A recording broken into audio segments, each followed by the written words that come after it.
एक ज़माना था जब हम लोगों को लगता था कि दिल्ली को पूरे राज्य का दर्जा मिलना चाहिए।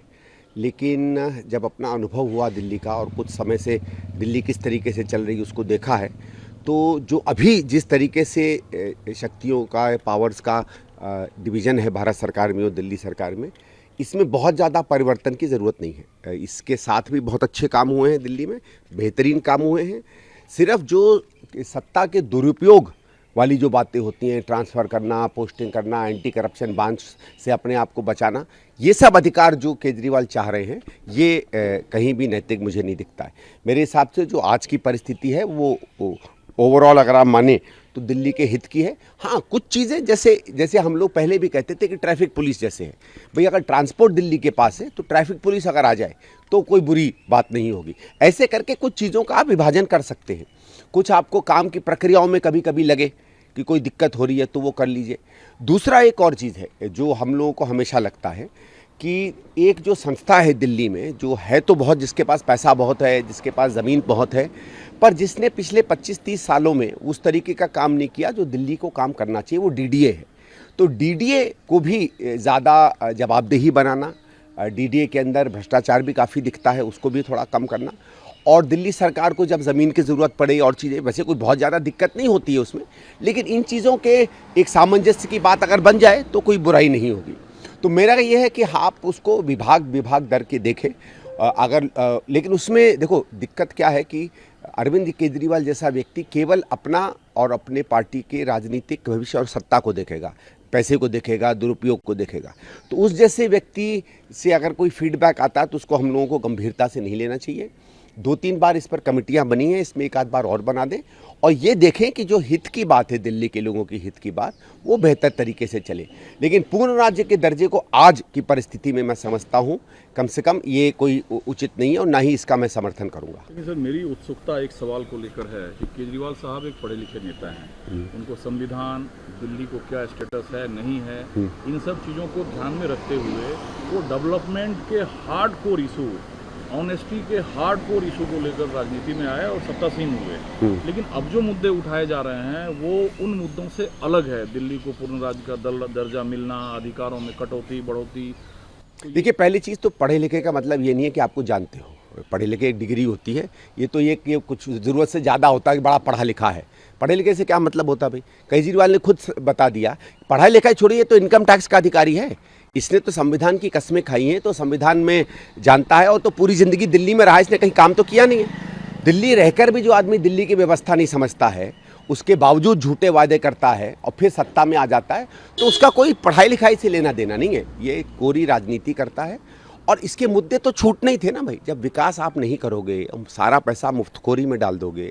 आज 70,000 करोड़ का लॉस जल बोर्ड में हो रहा है, 45-50 हज़ार करोड़ का लॉस हो गया है आज डीटीसी में, और वो तो ये इलेक्ट्रिक बसेस जो हैं, जो भारत सरकार इनको मुहैया करवा रहा है, ये ना मिले तो और बुरी हालत हो जाए दिल्ली के ट्रांसपोर्ट की। आज आपकी मेट्रो जो हमारे समय में चालू हुई थी, वो तक अभी तक पूरी नहीं हो पाई हैं। नई मेट्रोस के निर्माण की तो बात छोड़ दो, तो वो सब अलग बात है। ये इसलिए इन मुद्दों पे आ रहा है कि कभी भी एक नेता जब सत्ता पे काबिज हो जाता है और उसका झूठ पकड़ा जाता है और जिन चीज़ों के कारण वो आया वो सब के सब गलत और झूठी दिखती हैं, तो फिर वो नए मुद्दों पे जो है पूरा ध्यान भटकाने की कोशिश करता है। जिन चीज़ों के लिए अरविंद केजरीवाल बार बार मोदी पर उंगली उठाते हैं कि वो मुद्दों से भटकते हैं, मुद्दों पर चर्चा नहीं करते हैं, वो सारे की सारी उस पर अप्लाई करती है। उसने अपनी असेंबली में कहा कि नरेंद्र मोदी ने मणिपुर पे चर्चा नहीं की। ये बात तो कांग्रेस ने उठाई थी, हमारे लोग गए थे मणिपुर, राहुल जी वहाँ गए थे। लेकिन आपने क्या कभी भी दिल्ली के विकास के मुद्दे पे चर्चा की है दिल्ली असेंबली में? जो बात बीजेपी भी कहती है, हम लोग भी उस बात को बार बार कहते हैं। दुर्भाग्य से हमारा कोई विधायक नहीं है, ठीक है, दिल्ली के लोग नहीं चाहते कि हम संसद में जाकर उनकी बात, विधानसभा में जाके उनकी बात रखें। लेकिन जो गए हैं वो भी जब रखना चाहते हो तो ये मौका थोड़ी देता है। और इसीलिए, क्योंकि अगर चर्चा नहीं होगी तो फिर आपकी बात छुप सकती है, आपकी कमियां छुप सकती हैं। और इसीलिए अब ये नया है, मुझे पावर दे दो, मुझे शक्ति दे दो, मुझे ये दे दो, मुझे वो दे दो, मुझे काम नहीं करने दे रहे।